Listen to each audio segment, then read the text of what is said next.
everyone, and welcome back to the channel. This is not the first video about anti-gun activists and politicians being complete hypocrites, and it will not be the last, as that seems to be part of the job description. But today's story is about one Representative Gabe Vasquez, a New Mexico Democrat with the full endorsement of the Giffords gun control group. For whatever reason, the full list of his past transgressions is now coming to light, along with the fact that there is an active warrant out for his arrest. Brilliant. At least this time around, the charges against a gun control loudmouth aren't violent like the gun and drug charges we see with the anti-violence activists that I have reported on in the past. But it is just as hypocritical because while Vasquez endorses licensing and insurance requirements for gun owners, and like most gun controllers, attributes lawful gun ownership to violence, it turns out that he himself doesn't abide by licensing and insurance requirements and has domestic violence charges under his belt, and is apparently a fan of using the N-word. Just a little sprinkles on top of the sundae. Vasquez was charged with driving without a license, driving without insurance, and disregarding an official traffic control device in El Paso, Texas in 2002.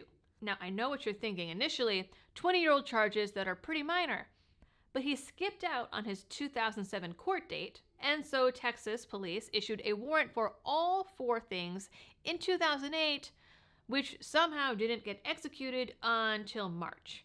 I mean, it's not like they didn't know where he is a U.S. congressman. Despite this, and despite his hefty Congress salary, he's also been skipping out on all of the associated fines for 20 years, all while championing license and insurance requirements, like those for driving, for guns and gun owners. Perfect example of rules for me, but not for thee. Vasquez paid $900 cash bond, pled no contest, and waived his right to a jury trial. His first pretrial hearing is in September. But that is not the end of his hypocrisy, my friends. He spent all of his pre-Congress time apparently criticizing law enforcement. He said that white folks perpetuate racism by dominating the economy and the police and the government. He was serving on a city council at the time and routinely tried to cut police budgets. In 2020, he hopped on the BLM bandwagon and the defund the police train and supported rioting.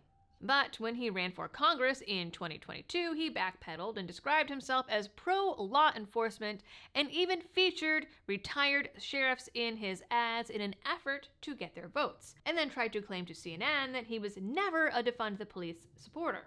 In the wake of this warrant, it's also come out that he repeatedly used racist slurs to refer to his coworkers and was so brazen about it that he even did it to HR employees. The incident didn't get him fired, but only because he'd already been fired for falsifying data.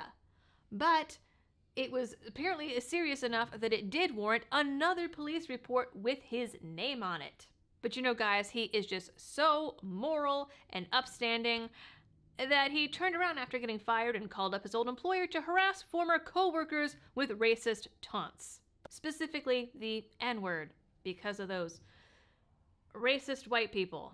Meanwhile, he's been quick to equate Trump and his supporters and other folks he doesn't like with the KKK.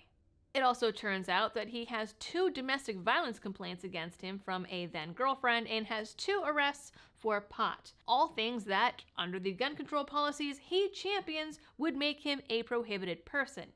Yet, he still has glowing recommendations on the Giffords website, which brag about him unseating a pro-gun Republican.